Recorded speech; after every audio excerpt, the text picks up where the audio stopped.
This isn't just a story. It's a chapter ripped straight from my life, a wound that never truly healed, only calcified into something harder, sharper. The day she betrayed me, it wasn't a whisper or a secret. It was a blaring siren, a full frontal assault on everything I thought I knew, echoing through the empty halls of our meticulously built future.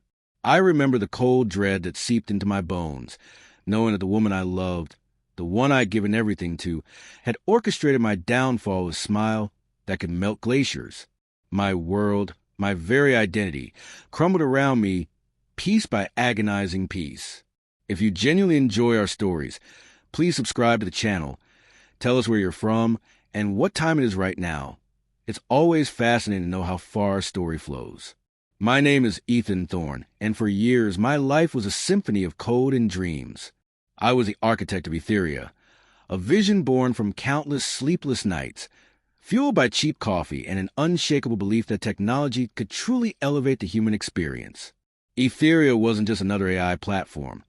It was designed to predict complex system failures with unprecedented accuracy, from city grids to supply chains, offering a preemptive solution to problems before they even manifested.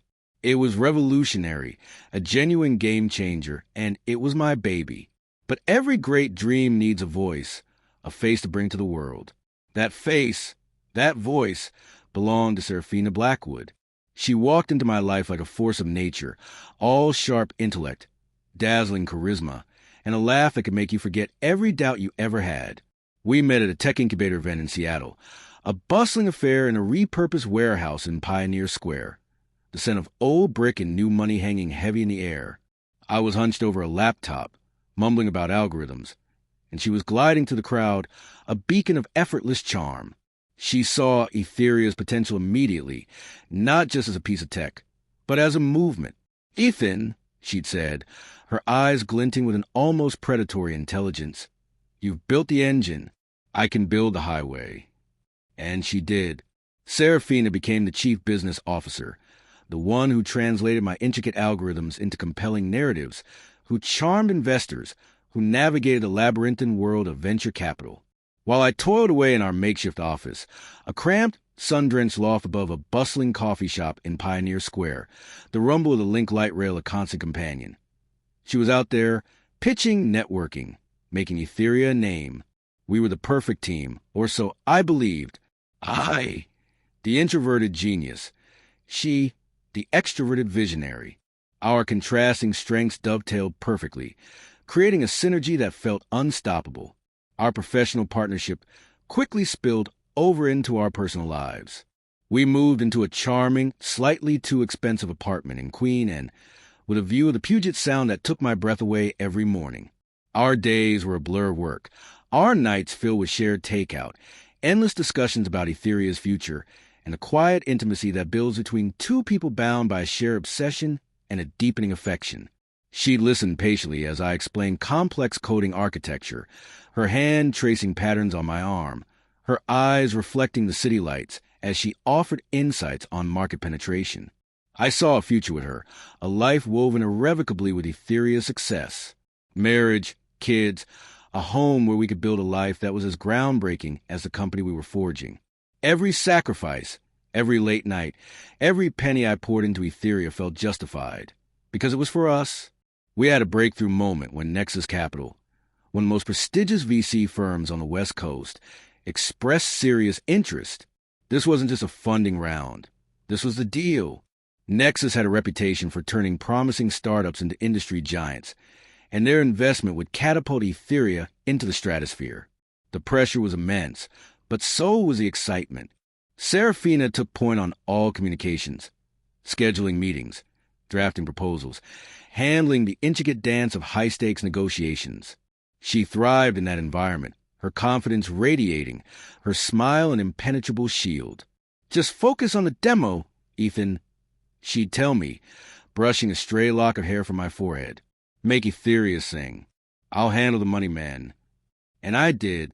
I poured every ounce of my being into refining the platform, ensuring the demo was flawless, the predictive models undeniable. In hindsight, there were subtle tremors, faint dissonances in our perfect harmony. Serafina's phone became an extension of her hand, often turned away from me, her conversations hushed. She'd have late-night meetings she couldn't fully elaborate on, her explanations vague, tinged with an almost imperceptible hint of evasiveness. There was a new sleekness to her demeanor, a guardedness in her eyes that I, blinded by love and ambition, attributed to the immense stress of closing such a monumental deal. I told myself she was just protecting me from the pressure, shielding me so I could focus on what I did best. My trust in her was absolute, an unshakable foundation built on years of shared dreams and sacrifices. The day came. Nexus Capital's boardroom, a minimalist masterpiece of glass and steel, offered a breathtaking panorama of the Seattle skyline. The Olympic Mountains a majestic backdrop. The air crackled with anticipation. Serafina and I sat side by side, a united front. The pitch went flawlessly. I presented Etheria's technical brilliance, its societal impact, its undeniable market potential. Serafina followed with masterclass in business strategy, her words painting a vivid picture of exponential growth and unparalleled ROI. The Nexus partners, a formidable panel of seasoned investors, nodded impressed, their questions sharp but ultimately satisfied. We shook hands. The contracts were laid out. My heart hammered against my ribs, a drumbeat of triumph. This was it. Our moment. Serafina handled the final paperwork, her pen gliding across the signatures, her hand firm and confident. I watched, a wide, almost goofy grin plaster on my face, my hand finding hers on the table. Squeezing gently. She squeezed back, her eyes meeting mine, a promise of a future fulfilled. I felt like I was floating on top of the world. Then came the press conference. A dazzling array of flashing cameras, microphones bristling like an electric forest, a throng of journalists eager to capture the birth of the next tech giant. I stood backstage, adjusting my tie, a speech already forming in my mind, ready to introduce Etheria to the world, side by side with Serafina. But when the host announced the visionary behind Etheria, it was Serafina who walked onto the stage alone. My breath hitched, a knot tightened in my stomach. Where was my cue? She took the podium, her smile radiant, utterly confident. She spoke eloquently, passionately, about Etheria's journey, Nexus's pivotal investment. And then she introduced herself, not as co-founder, not as CBO, but as the sole founder and CEO of Etheria. She thanked her dedicated team for their hard work, a dismissive wave of her hand encompassing everyone but singling out no one. She didn't mention my name. Not once. The world seemed to tilt. The cacophony of camera shutters and flashing lights turned into a deafening roar in my ears. My mind raced, trying to make sense of the impossibility. I stumbled forward, pushing past a flustered assistant, the words, "What are you doing?" catching in my throat. But before I could reach the stage, before I could expose the lie, a burly security guard stepped in front of me, his arm a steel bar across my chest. "Sir, you need to calm down," he said, his voice low but firm. "I'm Ethan Thorne. I'm the co-founder." "She's lying." I protested, my voice raw, desperate. But my words were swallowed by the applause, by Serafina's triumphant smile, by the overwhelming spectacle of her betrayal. I watched helpless as she accepted accolades, as she signed documents, as she confidently discussed her vision for Etheria, a vision that was entirely mine. The legal fallout was swift and brutal. Serafina had systematically orchestrated my removal, piece by painstaking piece, over months. My name had been quietly scrubbed from incorporation documents, my patent application subtly altered, my equity diluted and then erased through a series of legal maneuvers disguised within the very partnership agreements I had trusted her to manage. She had used my unwavering focus on the tech, my absolute faith in her, as a weapon. By the time I could even comprehend what was happening, I was legally nothing.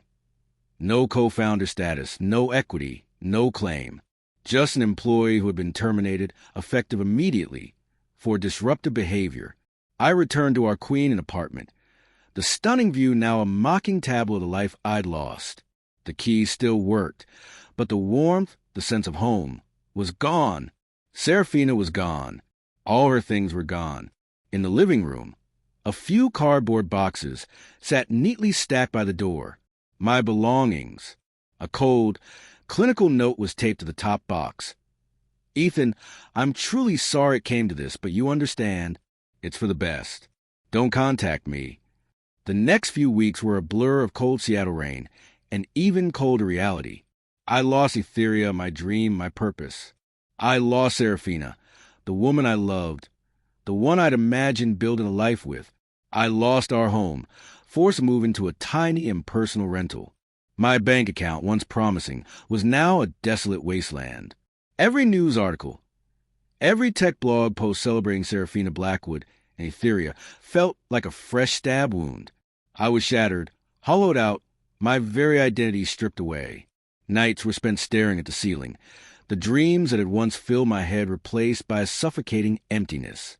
But as I sat there, the city lights blurring through my tear-filled eyes, the full scope of Serafina's betrayal finally crystallized, not just as a loss, but as an unforgivable act of theft. And in that moment of absolute devastation, a single, cold thought cut through the despair, a whisper that promised to become a roar. This was not over. Not by a long shot. The cold fire of betrayal had simmered in my gut for years, a constant, burning reminder of what I'd lost and who I'd become. The shattered pieces of Ethan Thorne, the naive dreamer, had been reforged in that crucible of pain, emerging harder, sharper, and utterly ruthless. The tears had dried long ago, replaced by a clarity so absolute it felt like a new sense. Every breath, every thought, every agonizingly slow tick of the clock was dedicated to one purpose. Serafina, Seattle, with its perpetually overcast skies and the ghosts of my past, no longer held me captive. I'd moved east, to a nondescript, brick facade building in the heart of Boston's Seaport District. My new workspace was a stark contrast to the sun-drenched loft I'd once shared with her, a windowless server room, humming with the quiet thrum of high-performance machines. No Puget Sound views, no bustling coffee shops, just a sterile glow of monitors and a relentless pursuit of my goal. I was a phantom in the digital world, more comfortable in the lines of code than in the company of people. My hands, once deft at building, were now tools of deconstruction. Serafina, meanwhile, had ascended to the pantheon of tech titans. Etheria was no longer just a platform. It was an empire. Its predictive models were embedded in everything from global logistics to smart city infrastructure. Serafina Blackwood was on every magazine cover, a TED Talk sensation, a darling of Davos. Her face, once a source of warmth and love, now only fueled the icy resolve within me. She was still that captivating force of nature, but beneath the polished veneer, I saw the cracks. The subtle arrogance in her confident smile, the dismissive wave of her hand that dismissed countless unseen efforts, the casual cruelty in her public pronouncements about disrupting industries, never mind the human cost. She believed herself untouchable, cloaked in Etheria's omniscient glow. That belief was her fatal flaw. I hadn't just sat idly by, nursing my wounds. I'd gone back to basics, deeper than basics. Etheria was my brainchild, a complex tapestry woven from my own intellect. I knew every thread, every knot, every hidden vulnerability. While Serafina was busy being the face, I was busy being the ghost in the machine. I wasn't interested in destroying Etheria itself. That would be too simple, too messy, and frankly, it would hurt countless people who relied on it. My revenge wasn't about collateral damage. It was about surgical precision, about turning her creation into her undoing. For years, I'd been meticulously gathering data, not just about Etheria's public-facing architecture, but about Serafina herself. Her digital footprint was vast, sprawling across social media, corporate filings, private communications. Everything she touched, Etheria touched. And because Etheria was her system, the one she constantly boasts about as unhackable, impervious, she used it for everything. Personal finances, confidential business dealings, even her seemingly innocuous daily schedules, all filtered through Etheria's vast, interconnected network. She'd built a digital palace, believing she was its queen, unaware that I, its true architect, still held a master key. My focus wasn't on hacking Etheria in the traditional sense. It was about subverting it. Etheria was designed to predict, to analyze, to optimize. My modifications would simply redirect its predictive power, its analytical lens, onto its own sole founder. I would make Etheria reveal the truth, not in a crude, destructive way, but in a devastatingly elegant one. It would be a mirror, reflecting Seraphina's true self, unfiltered and unforgiving, for the entire world to see. The opportunity presented itself at the Global Tech Summit in San Francisco, a behemoth of an event held annually at the Moscone Center. This year, Seraphina was a keynote speaker, scheduled to unveil Etheria's latest, most ambitious iteration, Etheria Nexus, a fully integrated, self-optimizing global intelligence system. The event was live-streamed to millions, attended by industry titans, venture capitalists, and eager journalists from every corner of the globe. It was her coronation, her moment of unchallenged glory, and it would be her grave. I rented a small, unassuming office high up in a building overlooking Yerba Buena Gardens, just a few blocks from the Moscone Center. The air in San Francisco felt different, lighter, charged with ambition and innovation, the very quality Seraphina had so ruthlessly exploited. My setup was minimal: a single laptop, a secure connection, and the culmination of years of quiet, relentless work. No flashy displays, no dramatic countdowns. Just me, the ghost, and the network. The day arrived with a relentless San Francisco sun. I watched the live stream from my perch, sipping lukewarm coffee. Seraphina walked onto the stage, a vision in an immaculate white pantsuit, her signature red lipstick a defiant slash across her confident smile. The applause was deafening, a wave of adoration that washed over her, making her preen. She began her keynote, her voice smooth and captivating, her words a carefully constructed edifice of self-congratulation and vague promises of a better future. She spoke of her vision, her unwavering dedication, her team, a faceless, nameless entity she occasionally deigned to acknowledge. My name, of course, was never uttered. My fingers hovered over the keyboard. My heart was a steady drum, not with anxiety, but with a cold, almost surgical anticipation. This wasn't about anger anymore. It was about the execution of a perfect plan. Etheria Nexus, Seraphina announced, her voice resonating to the cavernous hall, is more than just an evolution. It is a revolution. It is a testament to what we at Etheria have built, a future where foresight is omnipresent, where every challenge is met with an intelligent, preemptive solution. On the massive LED screens behind her, Etheria's sleek, minimalist interface came to life, displaying complex data visualizations, elegant charts, and predictive models. This was my moment. With a single, almost imperceptible keystroke, I activated the subroutine I had woven into Etheria's deepest layers, a digital sleeper agent that had been waiting patiently for its command. It didn't crash the system. It didn't trigger a red alert. It simply shifted Etheria's focus. Seraphina continued, blissfully unaware. Imagine a world where supply chain disruptions are predicted weeks in advance, where climate events are mitigated, where urban infrastructure adapts dynamically to human needs. She gestured grandly to the screens, which now began to display what looked like a real-time simulation of a global supply chain. But then, subtly, the data began to change. The elegant charts warped. The projected outcomes on the screen, instead of showing optimized global trade routes, started highlighting anomalies. Not global ones, but very specific ones. A small text box appeared in the corner of the screen, initially overlooked. Anomaly detected. Etheria Nexus, founder and CEO Financial Holdings. A murmur rippled through the audience.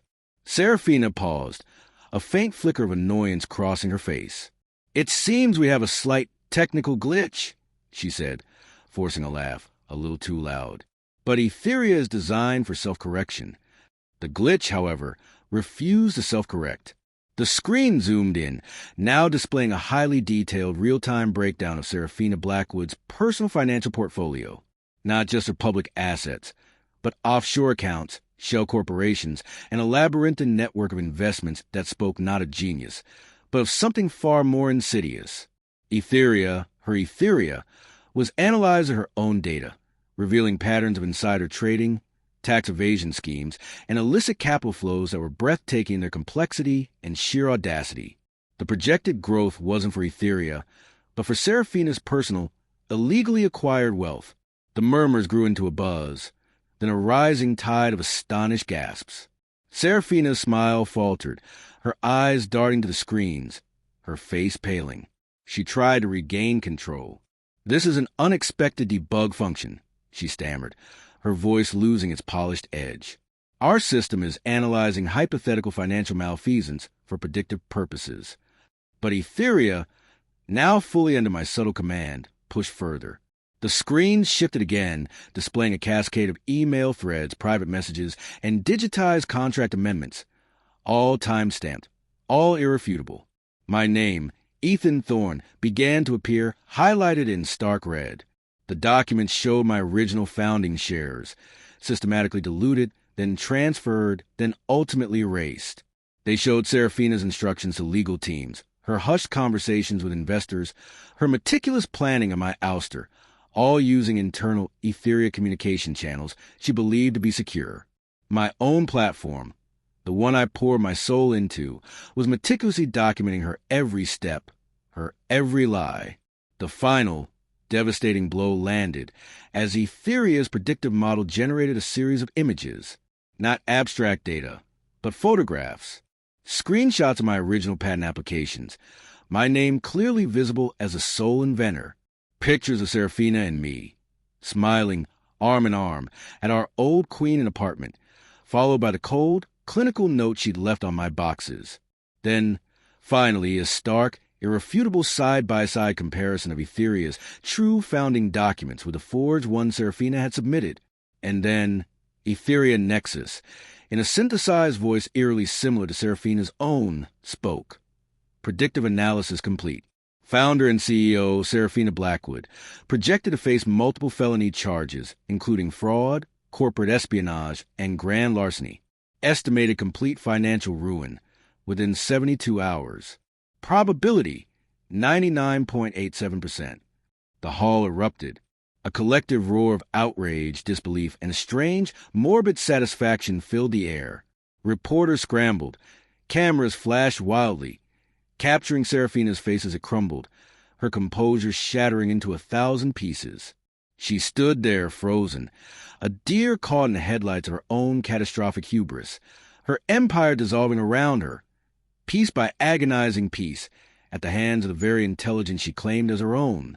Security guards rushed the stage, but not to protect her, to investigate the unfolding nightmare.